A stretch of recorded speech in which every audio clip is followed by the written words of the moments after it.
Hello friends, आप सभी का स्वागत है एसआरजी ट्यूशन की एक नई वीडियो में। जैसे हम अपने chapter 6 molecular basis of inheritance and variation के रिमेनिंग टॉपिक्स पढ़ रहे थे। उसी सीरीज को कंटिन्यू करते हुए आज हम दो नए टॉपिक पढ़ेंगे, जिसमें हम एक पढ़ेंगे mutation and genetic code and second हम पढ़ेंगे structure of tRNA. Mutation and genetic codes में हम क्या पढ़ेंगे? म्यूटेशन एंड जेनेटिक कोड में हम पढ़ेंगे कि जेनेटिक कोड किस तरीके से म्यूटेशन से लिंक है, या फिर हम कहें म्यूटेशन किस वजह से होती है। ठीक है। और सेकंड स्ट्रक्चर ऑफ टीआरएनए में हम पढ़ेंगे कि किस तरीके से टीआरएनए वर्क करता है, उसकी स्ट्रक्चर कैसी होती है और उसके बारे में सबसे पहले किस साइंटिस्ट ने बताया था। इन सब चीज़ों को आज की वीडियो में हम पढ़ने वाले हैं। वीडियो स्टार्ट करने से पहले मैं आपको लोगों को बताना चाहूँगा कि अगर आपको इस चैप्टर के नोट्स चाहिए या बायोलॉजी के किसी भी चैप्टर के नोट्स चाहिए क्लास 12 के, तो आप मुझे व्हाट्सअप कर सकते हैं। मेरा व्हाट्सअप नंबर डिस्क्रिप्शन में गिवन है, या फिर आप मुझे इंस्टाग्राम पे भी मैसेज कर सकते हैं। चलिए स्टार्ट करते हैं आज की वीडियो को। सबसे पहले हम समझते हैं कि म्यूटेशन क्या होता है। देखिए, जैसे हमें पता है कि जो जेनेटिक कोड है वो ट्रिपलेट नेचर का होता है, क्योंकि ये जेनेटिक कोड की प्रॉपर्टी हम पढ़ चुके हैं। ठीक है।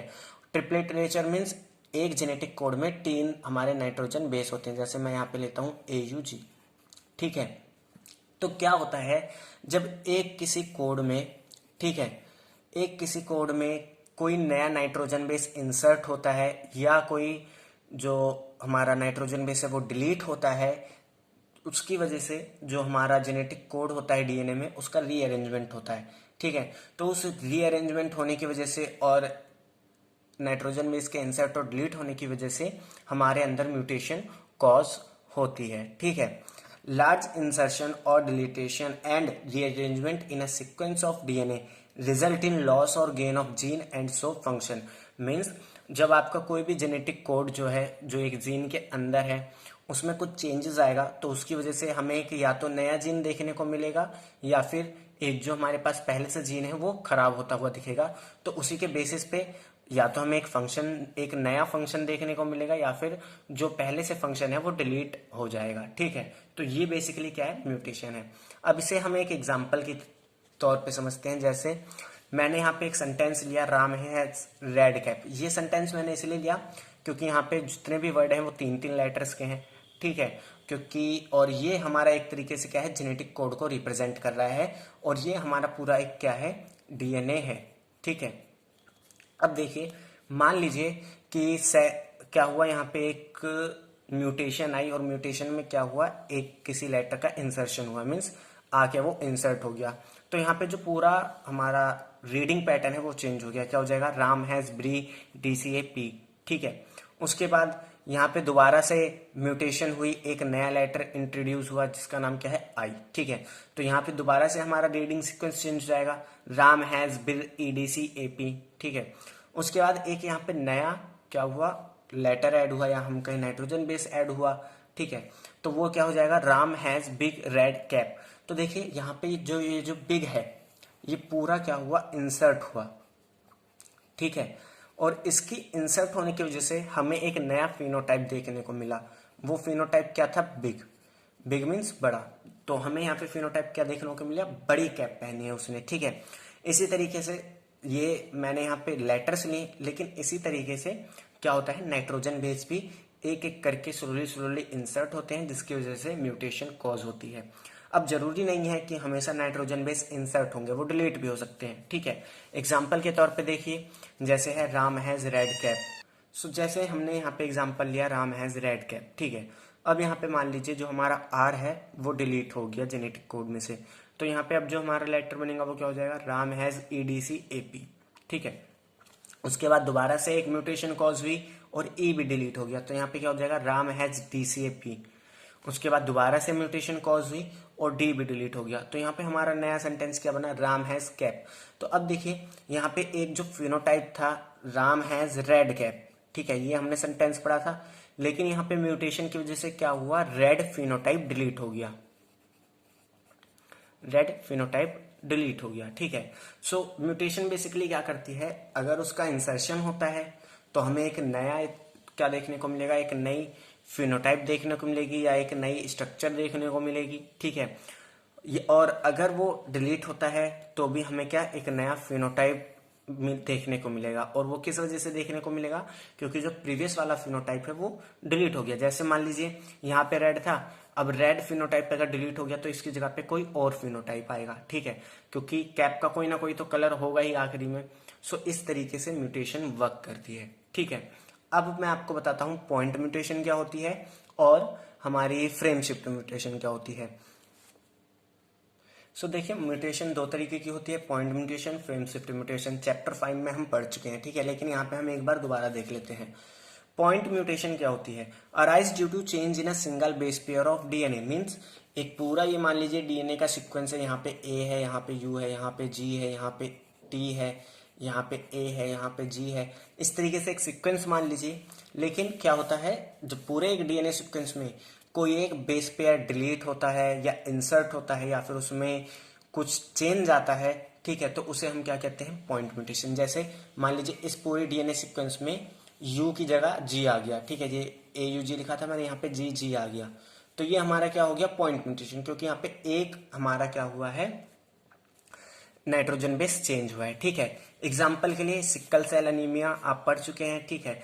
इसमें क्या होता है, हमारे डीएनए में कोड होता है, एक जेनेटिक कोड होता है GAG, जो ग्लूटामिक एसिड अमीनो एसिड के लिए कोड करता है, ठीक है। लेकिन उसमें म्यूटेशन आ जाती है और वो हो जाता है GUG, यहाँ यानी ए की जगह पे यू आ जाता है, यानी एडिनोसाइन की जगह यूरासिल आ जाता है। तो वहां पे जो हमारा जेनेटिक कोड है वो भी चेंज हो जाता है, जिसकी वजह से जो हमारा अमीनो एसिड बनता है वो होता है वेलानिन, ठीक है, वेलानिन। तो इसकी वजह से क्या होता है, जो हमारी आरबीसी होती है वो सर्कुलर शेप ना होके सिक्कल, सिक्कल मीन्स एक सरिये की, एक आपने हंसिया देखी होगी, मतलब गांव में जिससे घास काटी जाती है, उस तरीके की हमारी आरबीसी की स्ट्रक्चर हो जाती है। तो इस तरीके से फिनोटाइप पे हमारे असर पड़ता है म्यूटेशन की वजह से।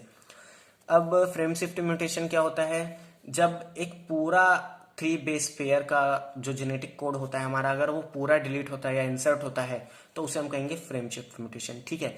जैसे मान लीजिए ये पूरा GAG है, या तो ये पूरा डिलीट हो जाए, ठीक है, या फिर इसकी जगह पे कोई, या फिर ये किसी डीएनए सीक्वेंस में इंसर्ट हो जाए, तो वो हमारा क्या कहलाएगा? फ्रेम शिफ्ट म्यूटेशन, ठीक है।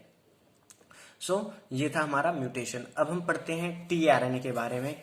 सो टीआरएनए जो है उसे हम एडेप्टर मॉलिक्यूल भी कहते हैं। एडेप्टर मॉलिक्यूल क्यों कहते हैं? क्योंकि ये आरएनए को एडॉप्ट करता है, आरएनए को एक साइड से पकड़ के रखता है और दूसरे साइड से क्या करता है, जेनेटिक कोड को रीड करके अमीनो एसिड को लाइन से लगाता रहता है, ठीक है। सो जो हमारे साइंटिस्ट है फ्रांसिस क्रिक, उन्होंने सबसे पहले बताया कि हमारे पास कोई ऐसा एडेप्टर मॉलिक्यूल है जो एक साइड पे कोड को, यानी जेनेटिक कोड को रीड करता है और दूसरी साइड पे एक स्पेसिफिक अमीनो एसिड को बाइंड करके रखता है, ठीक है। जैसे अगर मान लीजिए हमारा एक साइड पे किसी टीआरएनए में कोड है GAG, ठीक है, तो GAG जो है किस अमीनो एसिड के लिए कोड करता है? Glutamic acid. तो दूसरी साइड पे जो एसिड होगा वो कौन सा होगा? ग्लूटामिक एसिड, ठीक है। सो इस तरीके से ये काम करता है। अब देखिए इसकी स्ट्रक्चर मैं दिखा देता हूं।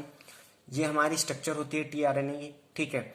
एक हमारी क्या है, अमीनो एसिड रिसेप्टर साइज है जहां पे अमीनो एसिड रिसीव होता है, और एक हमारा क्या है, एंटीकोडोन साइड, जहां पे वो क्या करेगा, जेनेटिक कोड को रीड करके अपने अमीनो एसिड को लेके आएगा, ठीक है। सो अगर हम बात करें टीआरएनए की एक्चुअल स्ट्रक्चर की, जिसे हम बेसिकली देखते हैं इलेक्ट्रॉन माइक्रोस्कोप की मदद से, तो वो हमें दिखता है इन्वर्टेड एल। लेकिन जब हम उसे ड्रॉ करते हैं, ठीक है, या हम कहें उसकी सेकेंडरी स्ट्रक्चर है वो होती है क्लोवर लीफ। मीन्स अगर आपने लॉन्ग देखी हो तो उस तरीके की उसकी कुछ स्ट्रक्चर होती है, ठीक है। TRNA has an anticodon loop that has basis complementary to code.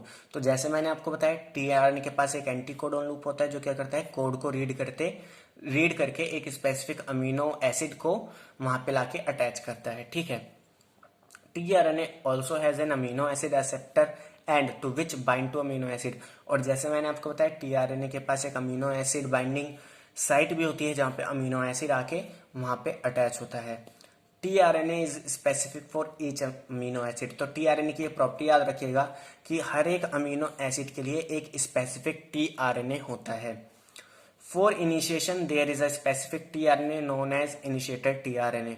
सो जो हमारा इनिशिएशन का प्रोसेस होता है उसमें मीन्स जो हमारी ट्रांसलेशन होती है, सो जो हमारी ट्रांसलेशन होती है जहाँ पे क्या होता है, आरएनए से प्रोटीन बनता है, वहाँ पे हमारा जो इनिशिएटर टीआरएनए है वही सबसे पहला अमीनो एसिड लाता है और उसके बाद जो हमारे अदर टीआरएनए वो आके जुड़ते जाते हैं और उस तरीके से हमारे अमीनो एसिड जुड़ जुड़ के एक प्रोटीन का फॉर्मेशन करते हैं। ठीक है, तो ये टीआरएनए की आप कुछ प्रॉपर्टीज याद रखिएगा कि इनिशिएशन के लिए मीन्स ट्रांसलेशन के इनिशिएशन के लिए हमारे पास एक इनिशिएटर टीआरएनए होता है, लेकिन यहाँ पे आप याद रखिएगा कि यहाँ पे कोई टर्मिनल टीआरएनए नहीं होता, मीन्स कोई बंद करने के लिए स्पेसिफिक टीआरएनए नहीं है।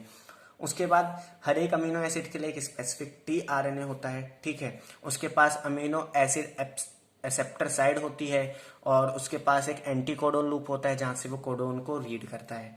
ठीक है, सो ये बेसिकली हमारे दो टॉपिक थे, genetic code and mutation, and second topic हमारा था स्ट्रक्चर ऑफ टीआरएनए। सो ये दोनों टॉपिक यहीं खत्म होते हैं। नेक्स्ट वीडियो में हम या तो लैक ऑपरेंड पढ़ेंगे, लेकिन एक स्टूडेंट्स ने मेरे को मैसेज करा है कि सर पहले आप ह्यूमन जीनोम प्रोजेक्ट पे वीडियो बनाइए, तो हो सकता है हम ह्यूमन जीनोम प्रोजेक्ट को पहले पढ़ें। सो आज की वीडियो में इतना ही, मिलते हैं नेक्स्ट वीडियो में। अगर आपको ये वीडियो अच्छी लगी हो, आप कुछ इस वीडियो से आपने कुछ लर्न करा हो, तो प्लीज़ इस वीडियो को लाइक कीजिएगा, शेयर कीजिएगा अपने दोस्तों के साथ। मिलते हैं नेक्स्ट वीडियो में, तब तक के लिए थैंक्स फॉर वॉचिंग।